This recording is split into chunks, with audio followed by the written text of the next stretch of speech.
আমি সরাসরি বলি, আপনি এখানে আসবেন এই ঘোষণার পোস্টে দর্শকদের মধ্যে অনেকে মন্তব্য করেছেন যে আপনি আওয়ামী লীগের এজেন্ট, কেউ বলছেন আপনি বিএনপিকে আওয়ামীকরণ করতে চাইছেন।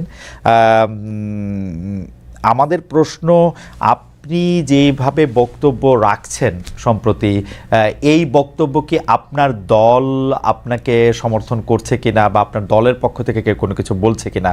অনেক সময় মনে হচ্ছে যে আপনি আওয়ামী লীগের ভয়েসে বা কণ্ঠে কথা বলছেন বা আওয়ামী লীগের সুরে সুর মিলিয়ে কথা বলছেন। ফজলু ভাই, আপনি যদি আমাদের একটু বলতেন।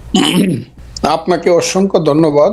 আমাকে যারা শুনছেন দেশে বিদেশে সবাইকে আমার সালাম জানাচ্ছি, আসসালামু আলাইকুম। আমার সন্তান তুল্য আব্দুল হান্নান মাসুদ, আমি ওকে দেখি বিভিন্ন টক শোতে, খুব ভালো কথা বলে। আমি তাকে আমি আমার পরম স্নেহ এবং আদর জানাচ্ছি এবং তার সফলতা কামনা করছি। আপনি যে প্রশ্নটা করেছেন, 1 নম্বর হলো আমি আওয়ামী লীগের সুরে কথা বলি, আমার দলকে আওয়ামীকরণ করার চেষ্টা করছি। এত বড় মানুষ যে আমার কথায় বিএনপি আওয়ামী লীগের আওয়ামীপন্থী হয়ে যাবে, তাহলে তো আমার মতো এত বড় মানুষ আর এই দেশে নাই। আসলে আমি যদি আমার দলের বিরুদ্ধে কথা বলতাম, তাহলে তো আমার দল তো একদিন আমাকে জিজ্ঞাসা করতো। আপনারা কি কোনো পত্রিকায় বা কোনো টকশোতে বা কোনো ইউটিউবে দেখেছেন যে আমার দল আমাকে জিজ্ঞাসা করেছে যে আপনি কেন এইরকম কথা বলেন?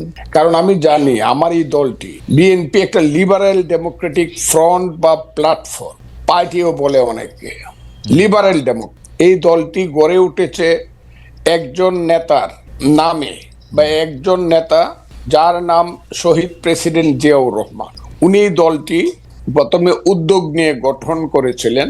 তখন আমি ওই দলে ছিলাম না, এটা না থাকাটা কোনো অপরাধ না।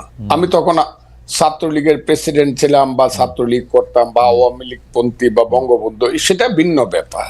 কিন্তু আমি আওয়ামী লীগ ছেড়ে যখন আমি বিএনপিতে গেলাম, সবকিছু জেনে শুনেই বিএনপি আমাকে ওখানে নিয়েছে। এবং বিএনপিতে যখন 2018 সনে আমাদের নেত্রী দেশনেত্রী বেগম খালেদা জিয়া জেলে চলে যাবেন 8ই ফেব্রুয়ারি 2018 সন, এর 5 দিন আগে 3রা ফেব্রুয়ারি লা মেরিডিয়ানে একটা মিটিং হয়েছিল উত্তরায়।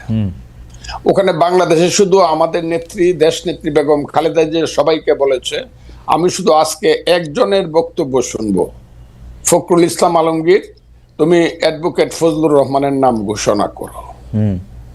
কাজে যিনি সব আমার মাথার উপরের সমস্ত স্থায়ী কমিটির নেতাকে রেখে শুধু ফজলুর রহমানের বক্তৃতা শুনতে চায়, আমার কথায় দলের ক্ষতি হবে এবং দল আমার কাছে জানতে চাবে আমি কি বলেন।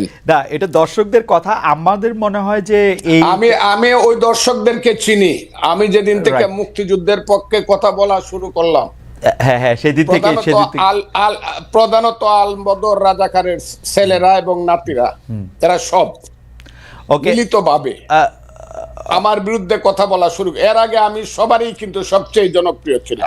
আচ্ছা, এই দেশে যে 5ই আগস্টের আন্দোলন হয়েছে, আমি চ্যালেঞ্জ করলাম, মাসুদ স্বীকার করে, আমার সন্তান তুল্য স্বীকার করবে জানি না, দেশের ভিতরে আমি হাসিনা সরকারের বিরুদ্ধে যা করেছি এবং বলেছি, কোনো বাপকা বেটার সেই বুকের পাটা নাই, প্রত্যেক মুহূর্তে মৃত্যু চিন্তা করে সব কথাগুলো আমি বলেছি। ঠিক আছে ফজলু ভাই, আমি শুধু 2-3টা জিনিস একটু খালি ক্লিয়ার হওয়ার জন্য। এক হচ্ছে যে আমিও আপনার সাথে একমত যে হয়তো আপনার কথাগুলি জামায়াতের এগেনস্টে গেলে জামায়াত এবং তার ছাত্র সংগঠনের লোকেরা নানা ধরনের কথা বলতে পারে। আমি শুধু 2-3টা জিনিস একটু কুইকলি জানতে চাই। 90-এর গণ আন্দোলনের পরে 3 জোটের রূপরেখাতে যখন ছিল কোনো দলই স্বৈরাচার বা রাজাকারদের কাউকে নিবে না। বিএনপি সবার আগের থেকে গিয়ে যখন তাদেরকে নিল বা 2001 সালে যখন তাদেরকে পতাকা দিল গাড়িতে, তখনও কি আপনি একইভাবে প্রতিবাদ করেছিলেন? আমি প্রতিবাদ করা না করার প্রশ্ন না, তখন আমি বিএনপি করতাম না। তখন আমি বাংলাদেশে কৃষক শ্রমিক জনতা লীগ নামে কাদের সিদ্দিকী সাহেবকে নিয়ে, বীরুত্তমকে নিয়ে আমি একটা নতুন দল করেছিলাম, যার নাম কৃষক শ্রমিক জনতা লীগ।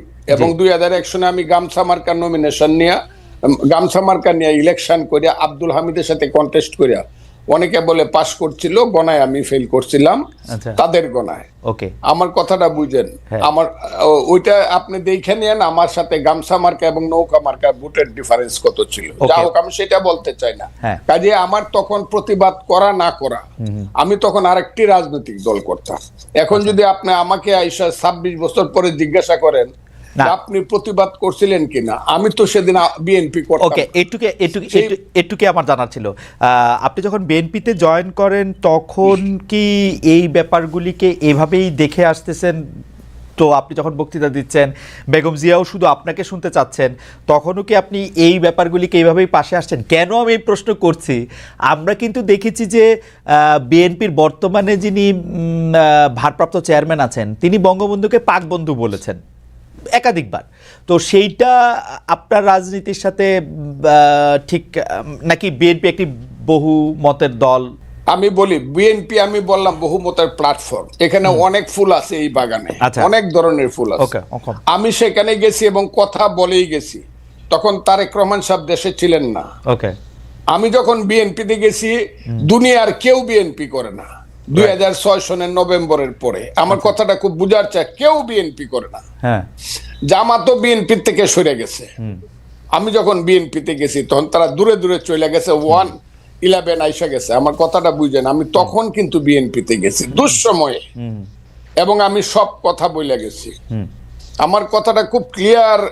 আমি দেশনেত্রী বেগম খালেদা জিয়ার কি বলবো কি করব আমি ক্লিয়ার বলে গেছি। আমি আপনার দল করব, আপনি আমাকে চান। দেখেন, উনি কিন্তু এখনো জীবিত, কাজে উনি কথাটা লন্ডন থেকেও শুনবেন, সবাই শুনবে।